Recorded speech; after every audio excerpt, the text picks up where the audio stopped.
Well, good morning, everybody. It's a privilege to be here in Switzerland. Been enjoying very much up in Cologne. Every morning I go and walk all the way to the top of the mountain, including today. Nice view from the whole lake from up there. This is my family. It's my wife and my three daughters, Rebecca, Elizabeth, and Talita. And a couple of years ago, I had many invitations to give multiple seminars. And what I did, I put all those seminars together, and we as a family went to 20 countries for the summer doing seminars. And it was a very nice experience for the family to experience, different cultures, different ways of foods and different ways of thinking. And it was a wonderful experience. Let me see if we can get this one here. No, right there. It was a wonderful experience to be able to experience that as a family. But because we were gone for the whole summer, where we were living, a bear came and made a hole in our place and helped himself to the healthy food that was in the pantry. While we were gone. So our neighbor found out, that something was not right, and went and checked out things in the house, and sure enough, the bear, had gone there and taken the things out and so forth. And when a bear does that, it becomes dangerous. Because anytime he sees a house, what is he going to do? Going to try to go inside because now he knows there's food inside there. So they had to call the guy that traps the bears, and they trapped the famous bear. There was an old washing machine we were about to get rid of, and they moved that washing machine to the hole to just block things there while we were, coming back. And a second bear came, moved the washing machine, and finish what the other one didn't finish. I mean, they're pretty smart, these creatures. They even opened the fridge and took the things out.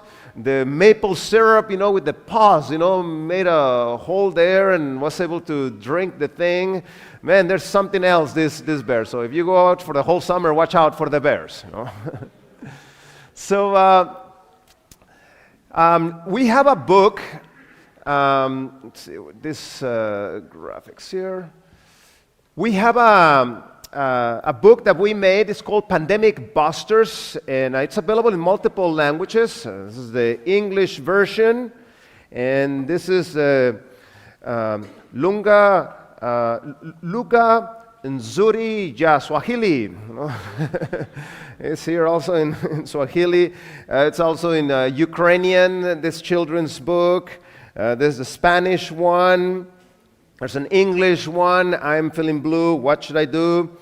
For those that came yesterday, the Blueprint for Revival. This is that book. Is also available in Spanish. Plan Maestro para un Reavivamiento. So this book is available on Amazon. It's available on Audible if you like to listen to audiobooks and so forth. The way that this book is written like an infographic the whole way. So it's nice and pretty the whole way. And we have a whole chapter there about hydrotherapy. It's something that every household should be doing. In Finland, every house has a sauna. In fact, there's a Finnish proverb that says, a home without a sauna is not a home. And there's some truth to that. That's a good building project if you want to do one at home. And this is the book. I have the flu, What Should I Do? Talks about this little girl and what to do to improve the immunity. Watch out for the sweets, make sure you do exercise, expose yourself to sunlight, and all these good behaviors we want our children to do.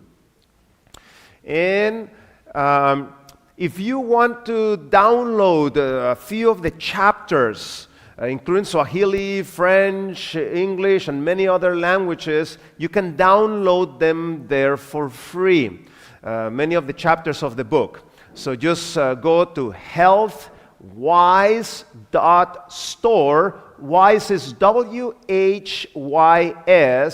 And then once you get there, select where it says there free downloads. If you're using a small device like a cell phone or a tablet, the menu will be in the top left. There's 3 little lines. Click there, and in that menu, that free downloads option is going to appear. And then once you click there, you will see the multiple languages that you can download these chapters. It's going to be your handout for what we're going to be talking about today. So make sure you get it. And let's see if we can get this graphic right there. Right there. Let's see. Can you? There it is. So let me show you this different links. So all the research I do is found on that first link. Just Google Francisco, which is my other name, Francisco Ramirez ResearchGate. There is more than 165 published research projects in the scientific literature. You can have access to all of them there for free. There's an active Twitter account, Eddie RDMD. There's a YouTube page, dreddieramirez.com. It's videos with multiple languages. All of this is free. I'm not selling you absolutely anything. In fact, I'm about to upload some series that I have on French there very soon. And if you want to come and travel with me around the world, there's that Instagram page so you can see what I am seeing around the world. So these are, resources you can follow up as we go on. So let me show you a few of the things I put there on my Twitter account. Fascinating study, this one. If you don't do exercise, that is worse for you than being a smoker, having diabetes, and having heart disease. That's how bad it is for you if you don't do exercise. Therefore, we should incorporate, in our daily routine, that exercise that help us feel much better. In fact, this is another fascinating study that shows that how much exercise you can do predicts how long you're going to live. Your fitness determines, in a big sense, how long you're going to live. So if your fitness is not good, you're in very big trouble because you're actually going to decrease tremendously your longevity. This other fascinating study, Journal Nature, one of the top journals in the world, documenting that there's a very worrisome pattern of tremendous increase in cancers among young people younger than 50. See, this was not so in the old days. In the old days, you would find cancers, in 70s, 80s, 90s, but under 50 and all kinds of cancers. So the scientists document some of the risk factors why that is happening. Alcohol usage, not sleeping enough, smoking, obesity, and eating those highly refined foods are the reason why these scientists are theorizing we are seeing the tremendous increase in cancer rates among young people. This other one, fascinating study. See, males that drink alcohol 3 months before they make their partner pregnant, that baby has a 44% increase of a heart defect. Fascinating, isn't it? In fact, if they abuse the alcohol, if they do binge drinking, 6 months before they make their partner pregnant, the risk increases by 52% of those babies having a heart defect. There's a reason why the Bible taught, isn't it? In many instances, the pregnant mothers, don't even touch alcohol and so forth. So alcohol and fertility, not a very good combination. Sadly, in many weddings, that's what they serve, isn't it? I mean, that's the wrong type of thing to be serving at a wedding. And this other study from Harvard University documenting how sitting down for too long increases your risk of stroke. That's why, if your work involves computer and so forth, because of my work, I had to, do quite a bit of computer work. I stand up. I have a standing up desk. So that will be, one potential strategy to kind of, go and help, against that risk factor. And this other fascinating study, longest living male in Japan, they ask him, what's the secret of your longevity? He says it's two things. Number one, always smile. Smiling is good for you. It generates, beneficial chemicals in your body. Number two, don't get angry. Okay?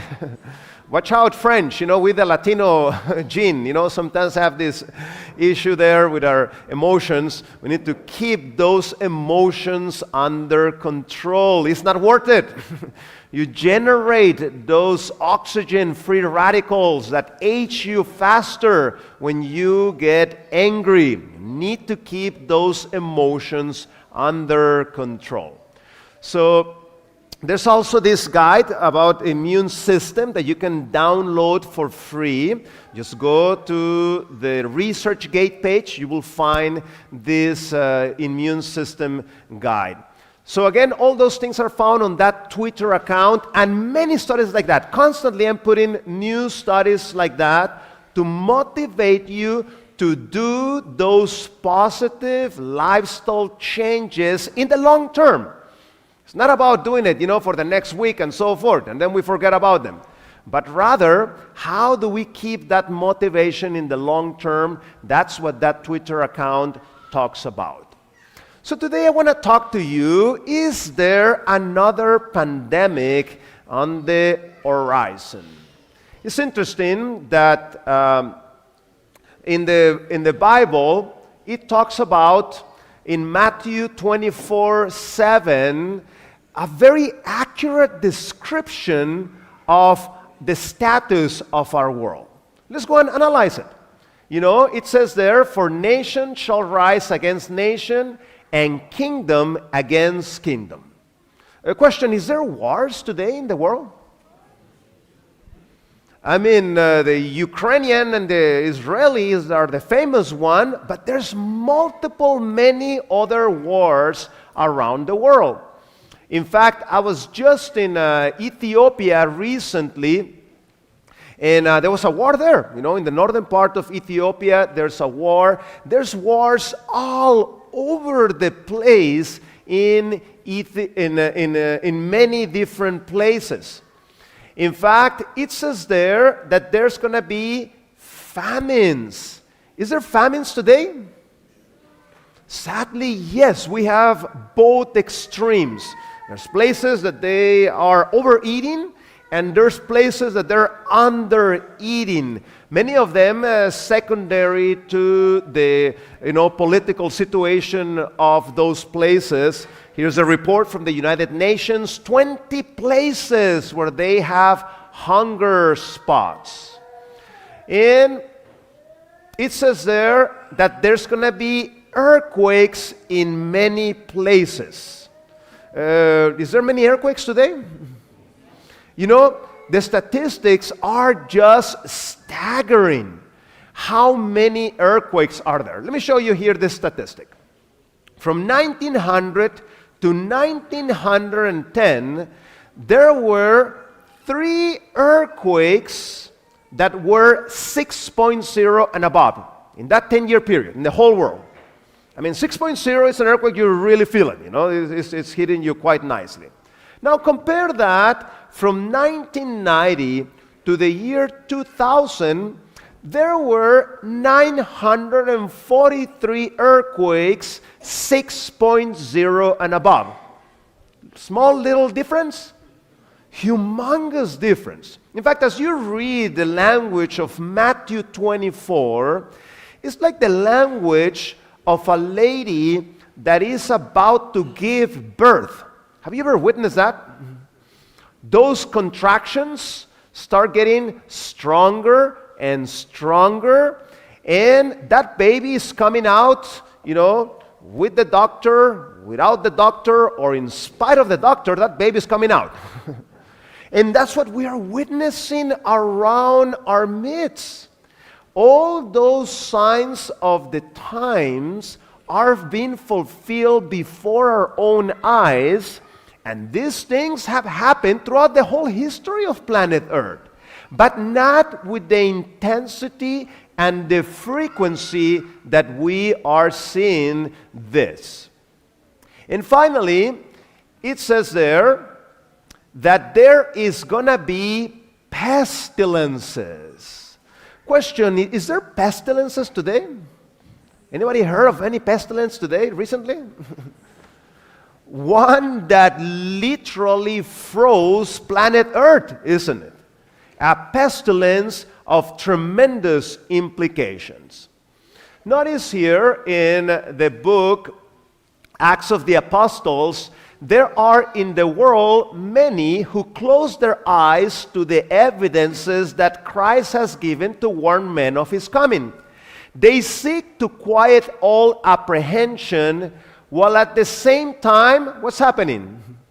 The signs of the end are what? Rapidly fulfilling. And the world is hastening to the time when the Son of Man shall be revealed in the clouds of heaven. And that's what we are seeing around us.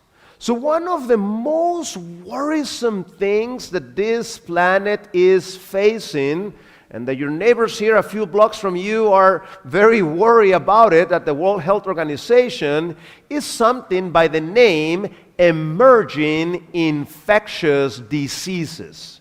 We can classify these emerging infectious diseases into two big groups.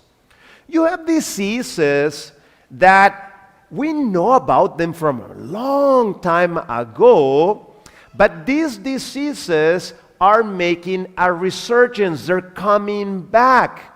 And they're coming back with a vengeance. And even though sometimes we even have the medication is not even working. So that's one group of those emerging infectious diseases. The second group are diseases that are completely new. We have never ever heard about them. And suddenly they appear into our world. One example of that would be COVID-19. The reason why it has 19 there is because that's the year when it was officially identified, 2019, an emerging infectious disease. But there's many, many more of those diseases. In fact, 1981, let me give you another example.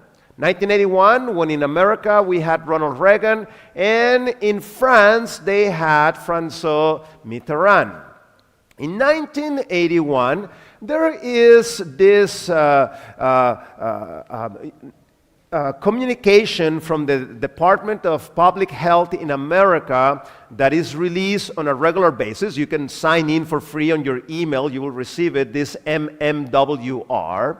And in 1981, in June 5th, the communique that they released said that there was a very strange type of pneumonia. You know, we doctors see pneumonia on a regular basis, but this was what is called an atypical pneumonia, not the usual one that we commonly see, that it was hitting small groups of homosexual males. Did you know that this is the very first time in the history of this planet that what's going to become the AIDS epidemic, that's the first time that in a scientific document this was documented. Before 1981, nobody knew anything about this AIDS. It started with very, very few people. Where did this disease come from? We're going to be talking about that today. We know that the wrong type of sexual behavior has sent this thing all over the world, and sadly, 36 million people have perished as a result of this disease. But where did it come from in the first place? Keep attention, we'll learn about that. Now, the coronavirus and AIDS are very famous diseases, but there's many others of those emerging infectious diseases. Ebola, West Nile, Lyme disease, and the list keeps going and going and going and going of those new emerging infectious diseases. Now, one of the tools that we have to study where these diseases come from is a field of science by the name of medical anthropology. Let's go and see a few of those examples where of some of these diseases have come from. One of them is smallpox. We know smallpox originated from camelpox.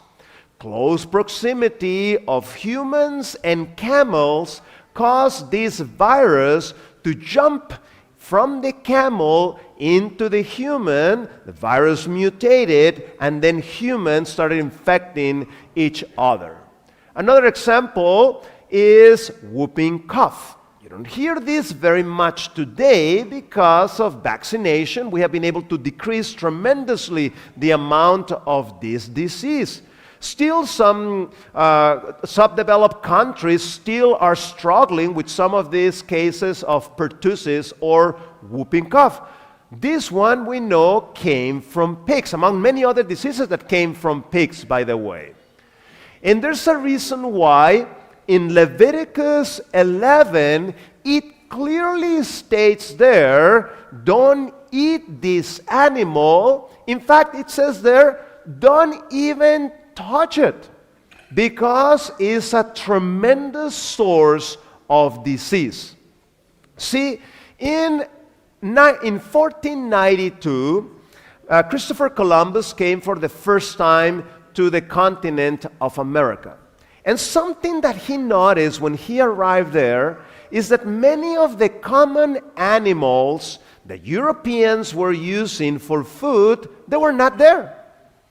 In fact, the Spanish brought to the American continent the pigs. There was no pigs in America. They brought the cows. There was no cows in America. They brought the sheep. There was no sheep in America. They brought many different types of goats. They were not there in America. They brought the horses.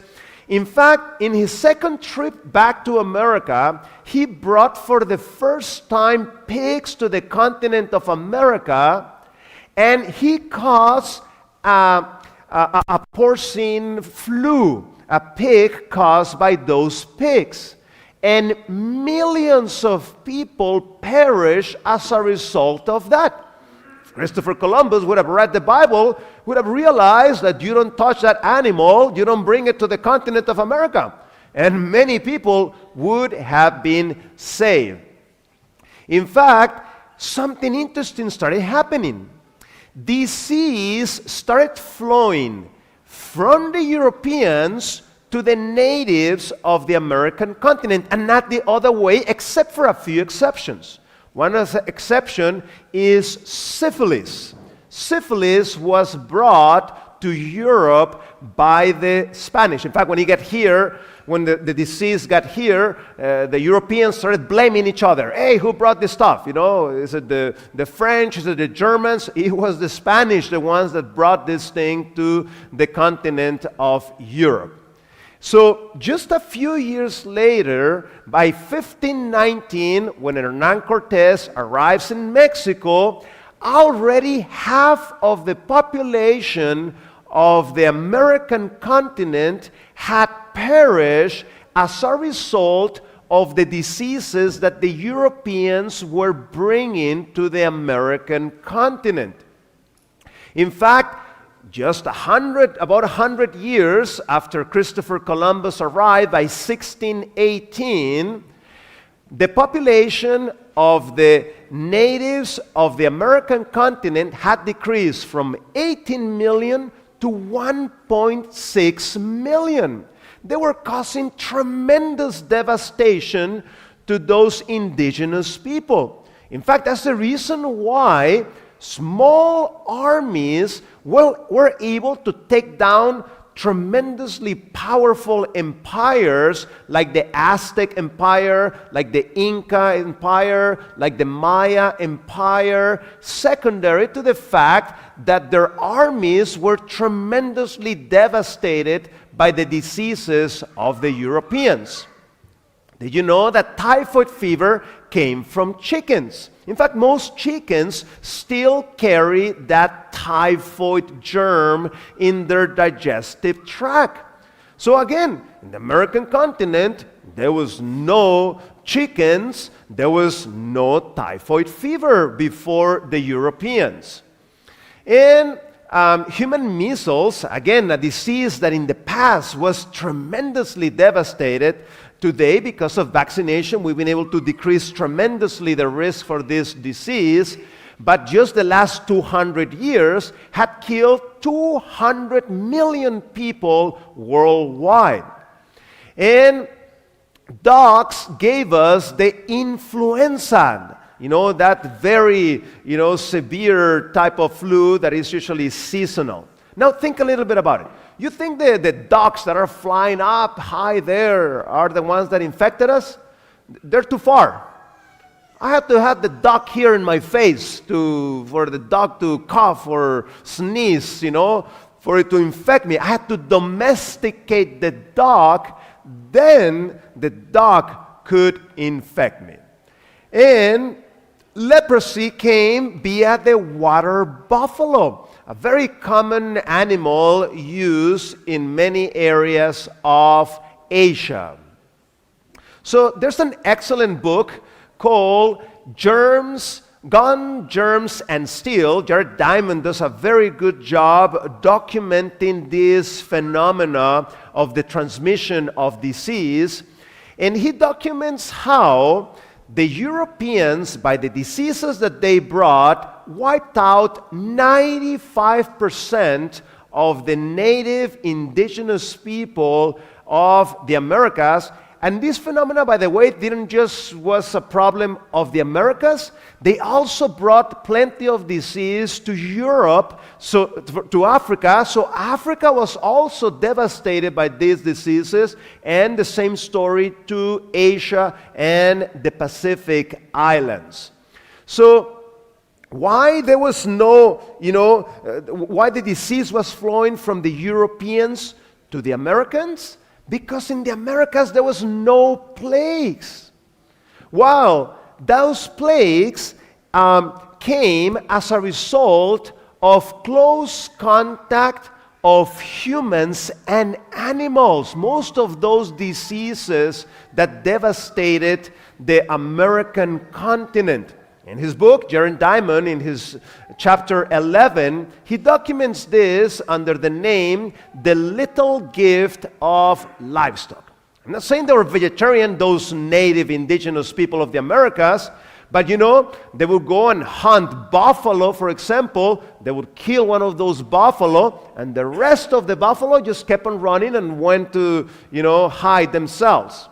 Well, the Europeans would get animals, such as goats, cows, and so forth, enclose them in a space and had close contact with them, and that made easy for those diseases of the animals to jump into the humans. So, no pigs in the continent of America, there was no pertussis, no chickens, no typhoid fever, and the list goes on and on. But if you check the history of Europe, you're going to see how Europe was being devastated by plagues on a regular basis. The plague of Justinian killing 10,000 people a day. The Black Death, half of the population of Europe was devastated by that. The Italian plague, 1/3 of the Republic of Venetia disappear as a result of that, and in a routinary way these plagues would arrive, and you can trace every single one of those plagues to animals. That's how it jumped into the humans.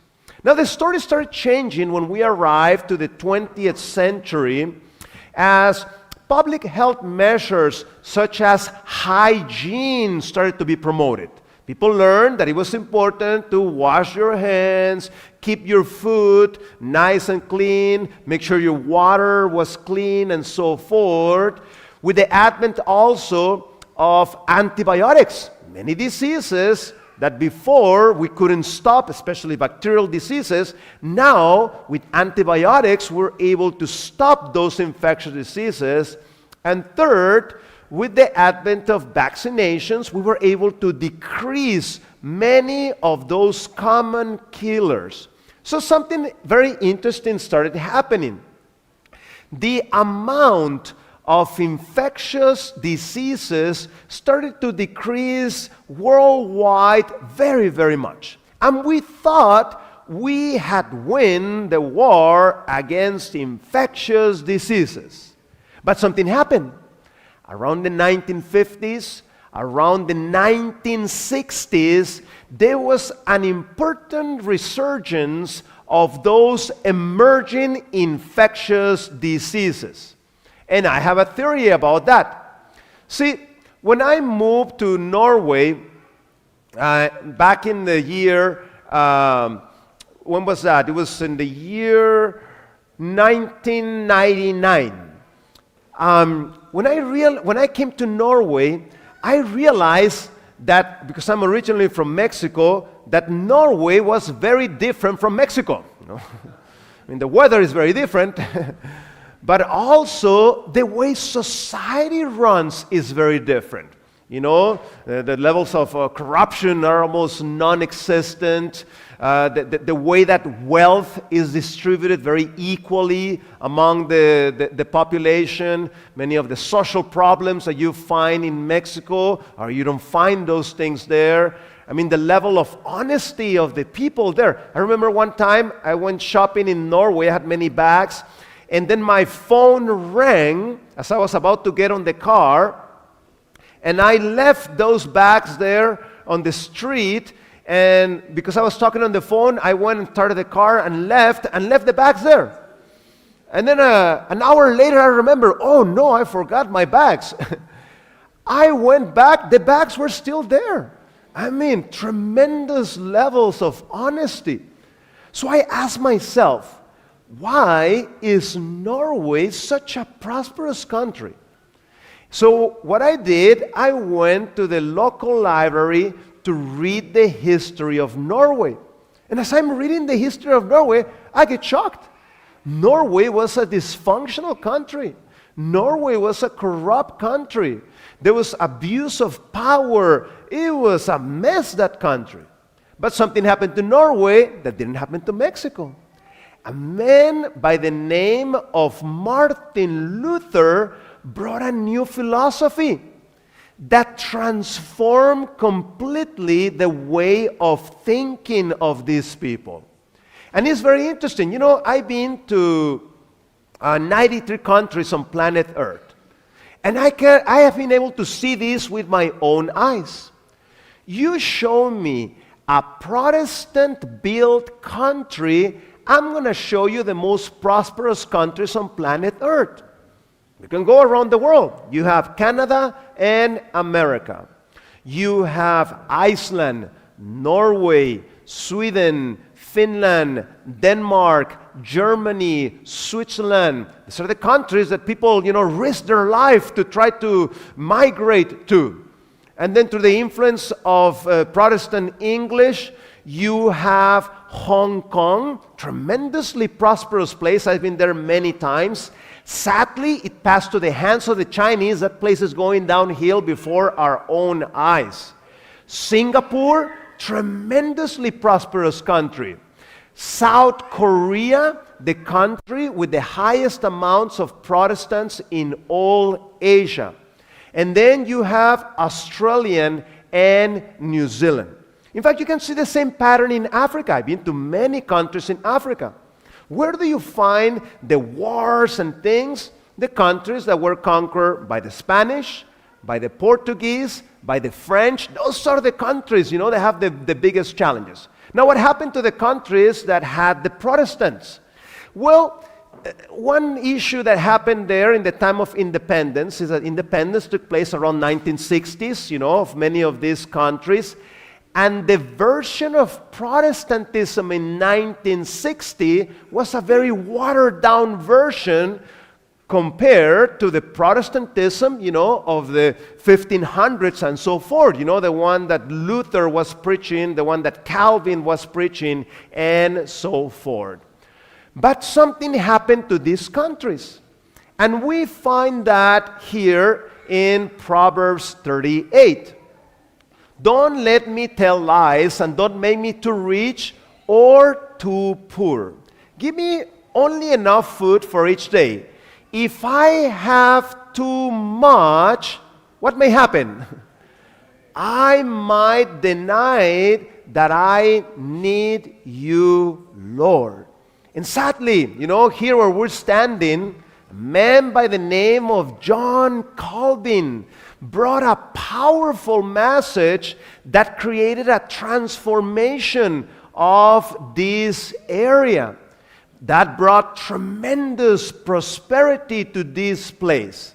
But sadly, people started getting too much, and they started denying who brought the blessings.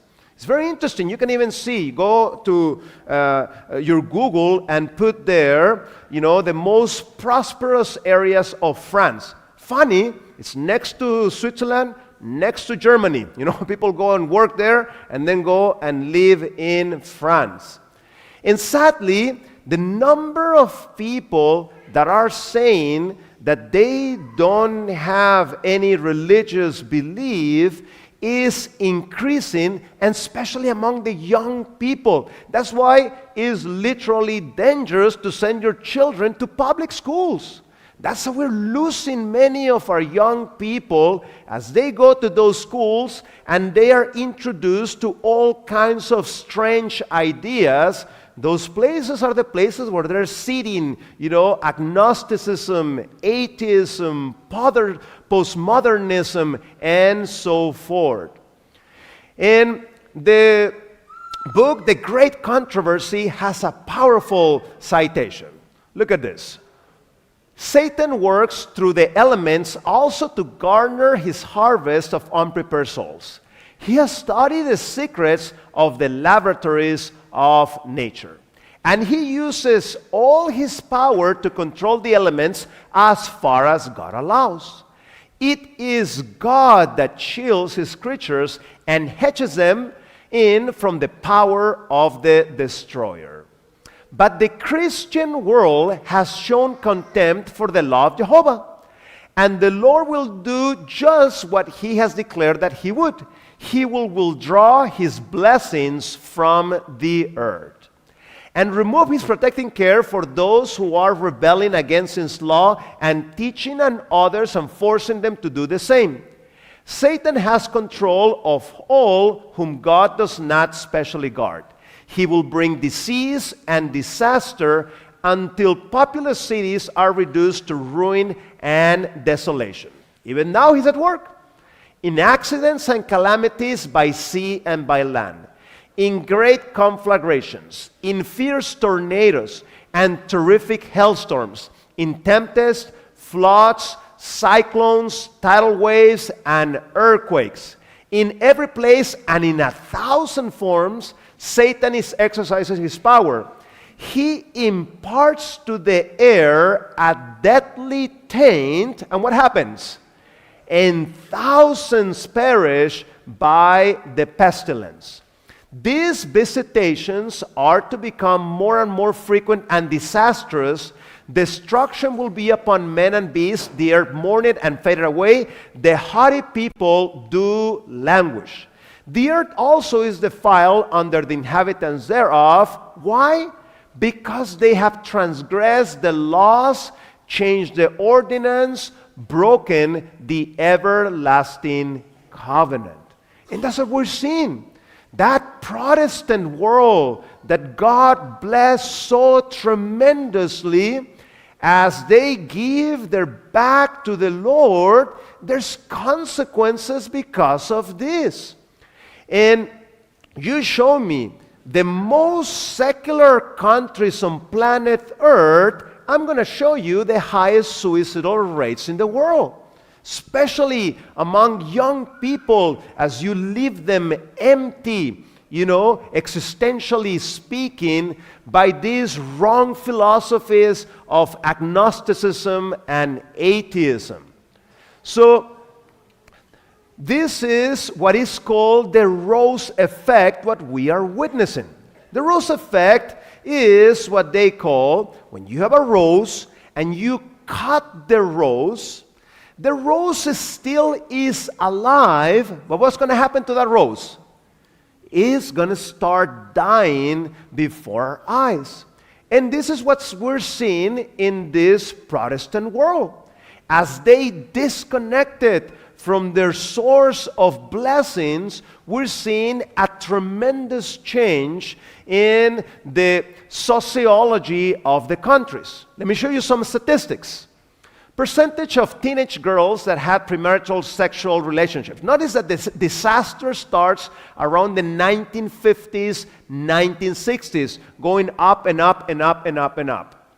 Sexually transmitted diseases, specifically gonorrhea, on young people 10 to 14 years of age. I mean, a disease that shouldn't exist at that age.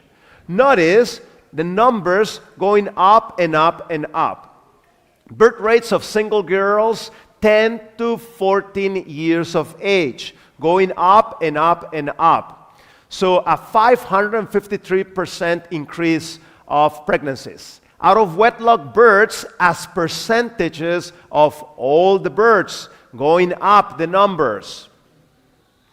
Single people living together, a behavior very common today, going up and up and up. Number of divorces going up. Child abuse, 2,300% more today compared to the 1950s, 1960s. Illegal drug use, 6,000% more today compared to the past. Violent crime, 1,000% more today. Suicide among teens going up. So by the time we arrive to 1975, we had 30 new diseases we had never ever heard about them. As people started rebelling against God, that protection started to be decreased, and we started seeing a tremendous increase of disease. Notice this map from emerging infectious diseases. It's not just one there. It's all over the place on the number of these emerging infectious diseases. And as I mentioned to you, the World Health Organization is very worried about this trend of these diseases that are going worldwide. So you can trace almost every single one of those new diseases to animals. That's where they originated. Let me give you a few examples. For example, Argentina. Argentina realized that many people wanted meat for food. So what they decided as a national policy, they started encouraging farmers to cut down forests and put animals instead of cultivating crops. Because of this, the animals and the humans that were working started being exposed to the diseases of the forest, and many new diseases started coming into humans. One of them is the hantavirus. And if you see in a map, do you see every single one of those lines? Other countries in South America that started copying the same pattern and doing the same thing, cutting down their forests and putting animals there, started coming up with these new emerging infectious diseases. Another example of this would be Africa. See, in Africa, you have these groups of diseases that are called the viral hemorrhagic fevers. Just by the name. Do they sound nice, these diseases? No, they are not nice. You start literally bleeding from every orifice in your body. The most famous one of this group of diseases is Ebola. But there's other ones that are very, very nasty diseases, including Marburg. Marburg is a nasty disease. We're seeing actually an outbreak at the moment right now in the western part of Africa. This Marburg virus, I put it there in my Twitter a few months ago, has a fatality rate of 50%. 50% of the people that catch this bug are going to die. I'm telling you, this is not a nice disease at all. Where did it come from? Here's the story. See, business people realize that Africa has very good quality forest. So what they did, they started paying workers to go down to those forests and cut trees. Now, the way they would work, they would send those workers 2 months at a time. Now think about it. Let's say you're one of those workers that are going to go to that forest. And you're going to be there for the next 2 months in that forest cutting wood. What are you going to eat? I mean, after a few days, you're going to run out of food. And there's no ladies there, trying to sell you some food or something that you can buy. There's no, big crops there that they can go ahead and, get some corn and boil it and eat it. What are you going to eat? Well, people started killing monkeys for food. Question, does the Bible tell you to eat monkey?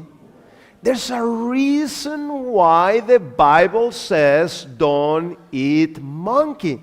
In fact, they have documented 26 different species that they are eating.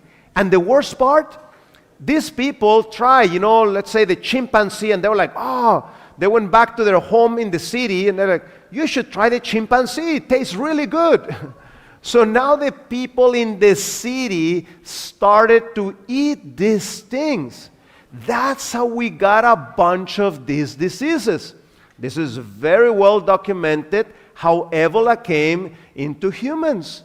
Ebola was originally in the monkeys, and by the consumption of the monkeys, it jumped into the humans. In fact, if you want to see a good documentary about it, just Google this documentary on YouTube, Monkey Meat and the Ebola Outbreak in Liberia. They're documenting very clearly how, by eating those monkeys, it opened the door for those diseases to come into the humans. Did you know that that's how AIDS came into humans? This is Journal Science, one of the top journals in the world. Direct exposure to animal blood and secretions as a result of hunting, butchering, and other activities, such as the consumption of uncooked contaminated meat, is what caused AIDS to jump into humans. Again, that HIV virus was in the monkey, and by eating, there was some exchange of blood there, and then it was able to jump into the humans. Of course, the wrong sexual behavior sent this thing all over the place, but in the first place, this is how it got into the humans. There's a good article there from National Geographic, if you're interested in reading more about it, how those monkeys are what caused that HIV to jump into the humans. And sadly, we have not seen the top of this. We keep seeing more and more cases, especially in southern part of Africa and in Southeast Asia. AIDS continues to be a very significant problem worldwide. And then if you go to Asia, you see these Asians doing this. This is the wrong thing to do. And the reason being is the following. They are putting different species of animals that were never together in nature, close together. This causes the disease to start jumping from one animal to the other one, for the disease to start mutating, and then you will cause the problem to occur. Kan du spille min video, vær så snill?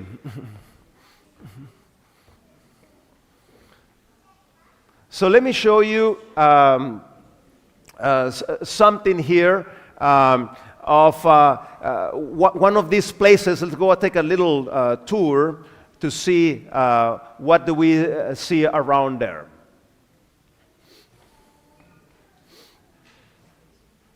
So you have here bats, So what they do, they cut the wings because they make some recipes with the bat and they make some recipes with the wings. Question, does the Bible tell to eat bat?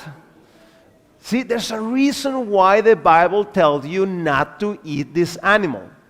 And then, just on the next table, look at what this guy is doing. He's chopping off this boa look-alike serpent there that they're going to go and eat. Does the Bible tell you to eat a snake? No, isn't it very clear? Did you know that bats have hands? Look at that. They're at the very end of the wing, the little hands of the bat. And then we go to the next one. Look at what the things these people are going to eat. Rats. Does the Bible tell you to eat rat? No, isn't it? And then next to this, cats. Does the Bible tell you to eat cat? No, isn't it? Then pig. Does the Bible tell you to eat pig? No. Then even more bats there. And then as you go outside, these are dogs that they're going to eat. And sadly, these are the dogs that they're going to kill. Look at that. They're in the cage. They're ready to be killed. And then the cats and the cats in the cage, they're going to eat. And look at the things these people eat. Look at this, reptile thing that they're going to eat. I mean, looks like every single thing that the Bible told you not to eat, that's exactly what they're eating. So, you think this is going to be good? No, isn't it? Sadly, there will be consequences as a result of this. Now you may say, but doctor, we don't do that here in Europe. Yes, you don't do that, but you do this. And we know the next pandemic is coming out of this, no question about it. We're going to be hit with an avian or a combination of an avian and porcine flu. And I'm telling you, it's going to be nasty. If you get, worry about the coronavirus with a tiny, small mortality rate, wait till this thing hit us. With a 20-30% mortality rate, this thing is not going to be pretty. Because this is the perfect place to incubate new diseases. Just think a little bit about it. Question, do you think these chickens are happy there? No. That means they're under constant stress, which causes their immune system to fall down, which encourages mutations of disease. Plus, because there's so many of them, you have to medicate every single one of them. Again, affecting their immunity. There's no fresh air there. I don't see any open windows there to bring fresh air and remove, all the stuff that is being generated there. There's no sunlight there to come, that rays of sun that disinfect things and so forth. And then we're feeding them all these artificial foods and so forth, foods that they're not used to eating. I'm telling you, this is the perfect place for these diseases to come from. But you say, but doctor, I like chicken. Well, as long as you like chicken, business people will keep doing this. Unless we change our ways of eating, the business people will keep on doing this. So our choices have consequences.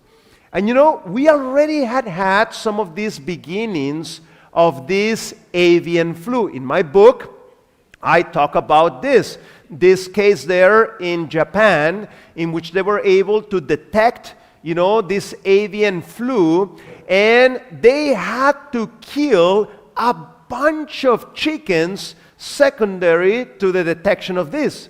This is one case in which they detected and they were able to stop it. But I'm telling you, one of these days, this disease is going to jump out of there. We won't be able to stop it. And then it will start infecting humans, and this is not going to end up pretty. Another source of disease is this creature. This animal is not a cat, but they call it the civet cat. And they raise this animal in Asia because they like to eat it, and also they like to make the world's most expensive coffee. So what they do, they feed this creature coffee beans, and with the poopy, they make coffee. And the thing is super expensive. It costs like $600 for a kilogram of this poopy, so you can make your coffee. Supposedly because the anal glands give them a very special flavor to the coffee. That's why the people pay a ton of money for this. I don't know if they have ever heard of chamomile tea or something else. Why have to drink this thing? Well, see, COVID-19, the official name of this virus, is called SARS number 2. Why is it called SARS number 2? Because at some point there was a SARS number 1. Did you know that this is where it came from, the SARS number 1? This is the journal Lancet, a very serious, medical publication. I'm citing the journal. A culinary choice in southern China, talking about that civet cat, led to a fatal infection in Hong Kong and subsequently to 8,000 cases of SARS-1 and almost 1,000 deaths in 30 countries in 6 continents. This is what caused the SARS number 1. This happened when we had President Obama in the White House. They were able to kind of stop this thing because if not, it would have caused the same mess that this coronavirus, this SARS number 2, caused later on. Another one that is very nasty and that we're still facing it is a bug by the name of Streptococcus suis. And this emerging infectious disease is a nasty disease. A lot of the people that catch this bug are going to end up blind. It makes you blind, this disease. And not only that, it likes to go to your brain. It gives you a meningitis. It's a nasty bug. Where did this disease come from? Here's the official report. Stress due to poor housing conditions, such as overcrowding and inadequate ventilation, are risk factors for the development of a clinical apparent disease. All that overcrowding is causing this. So many pigs spend their lives just like this. Why are they so mean and have the pigs like this? Because they don't want the pigs to do exercise. If the pig does exercise, it makes muscle and it makes the meat hard. And who wants hard meat? Everybody wants soft meat. So another one, even nastier, is this bug called the Nipah virus. That, by the way, right now as we speak, there's an outbreak in India of this bug. Mortality rate of this bug between 40 and 70%. I'm telling you, this is a really, really nasty disease. In fact, authorities are worried that some crazy group there may reproduce this virus and just send it to a bunch of cities. Imagine how many people are going to die as a result of this virus with this bioterrorism. It's a nasty disease. Here's the official report where this bug came from. Without these large, intensively managed pig farms in Malaysia, it would have been extremely difficult for the virus to emerge. So again, by that overcrowding and so forth, that caused that problem. In fact, you can go to my Twitter. I put a tweet there recently. China is making skyscrapers to fill them up with pigs. Imagine that. That is the wrong thing to do. If you put all those pigs together, we're going to have to see, many more of these nasty types of diseases. So what can you do? Here's one thing you can do. You need to be wise in your food choices. In this study, it cost $1 million to do this study. It took 3 years to do it. What they did, they started taking samples from patients to see who was resistant to antibiotics. Sadly, this is something that is happening today. We have a big problem with antibiotic resistance. We know the bug that is causing the problem, but we give the medication and it doesn't work. So here are the conclusions of the study. Notice this. If you eat meat of animals that have been exposed to antibiotics, when you eat that meat, you become antibiotic resistant. Compare to the patients that were vegetarian, notice that none of them had that antibiotic resistance. So our food choices do have big consequences. And again, this is something that is worrying very much the World Health Organization. Notice the statistics here. 2 million, the number of people who become infected with resistant bacteria each year.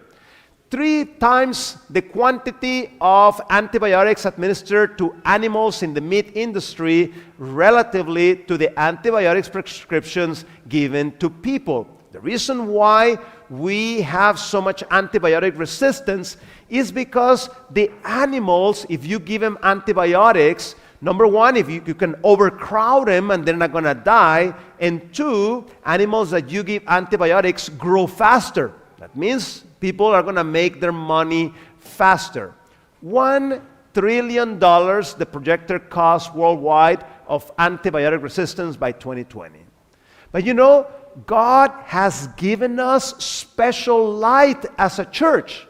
And we find this one on Counsels in Diet. The light given me is that it will not be very long before we shall have to give up any animal food. Even milk will have to be discarded. Disease is accumulating rapidly. The curse of God is upon the earth. Why? Because man has cursed it. Now, this is not just an isolated quotation there. There's many quotations like this. Here's another one. Tell them that the time will soon come when there will be no safety in using eggs, milk, cream, or butter, because disease in animals is increasing in proportion to the increase of wickedness among men. Question, is the world better, more good today, or more wicked? And we are seeing the result of this as it starts affecting the animal kingdom. You know, I was just a couple of weeks ago, I was at the American College of Lifestyle Medicine. I've been a speaker there a few times, and I was presenting some research at the meeting. And it's funny, we had 3,000 people from all over the world. And guess what food they serve there? Whole food, plant-based diet. Not a single animal product was served there. See, the science world, the secular world is getting it. They realize the implications not only on health, but also environmental. You know, you need to cut many more forests when you are raising animals and so forth. You cause tremendous devastation by those food choices. So as a meeting, that's the food that they were serving to all participants. And I believe that we as a church should be the head and not the tail.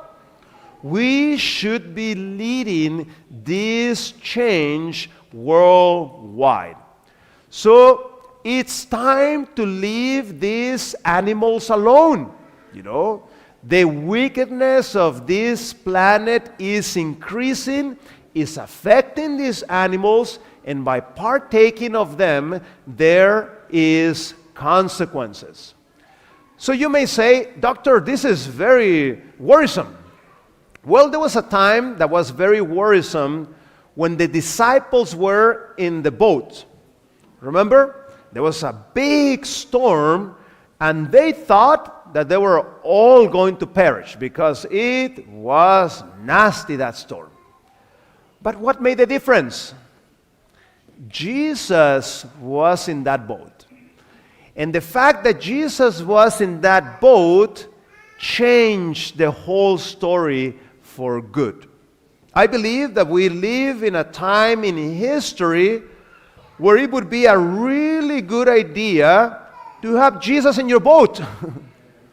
Because this world that we live in is nasty, and it is extremely dangerous to navigate without Jesus in the boat. And in that way, we can claim this promise in 2 Timothy 1:7 that says, "For God has not given us the spirit of fear, but of power and of love and of a sound mind." How many of you this morning want to invite Jesus in your boat? Let us pray as we close. Our Father, we live in an uncertain world, but we know that you have the world in your hands. Lord, we invite you to our hearts.